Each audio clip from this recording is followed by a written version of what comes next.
مگر لوگو تم دنیا کو دوست رکھتے ہو اور آخرت کو چھوڑے دیتے ہو۔ اس روز بعض چہرے رونقدار ہوں گے، اپنے پروردگار کی طرف نظر کیے ہوئے ہوں گے، اور بہت سے چہرے اس دن اداس ہوں گے، خیال کریں گے کہ ان کے ساتھ کمر توڑ معاملہ کیا جائے گا۔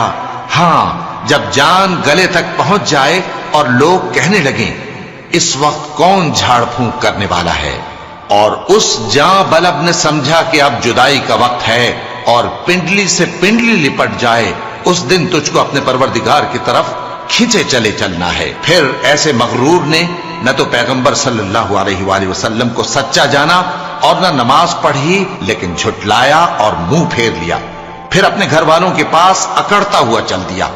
خرابی ہے تیری، خرابی پر خرابی ہے، پھر خرابی ہے تیری، خرابی پر خرابی ہے۔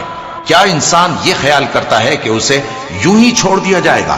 کیا وہ منی کا جو ٹپکائی جاتی ہے ایک قطرہ نہ تھا، پھر لوتھڑا ہوا، پھر اللہ نے اس کو بنایا سو اس کے اعضاء کو درست کیا، پھر اس کی دو قسمیں بنائیں، مرد اور عورت۔ کیا اس کو اس بات پر قدرت نہیں کہ مردوں کو زندہ کر دے؟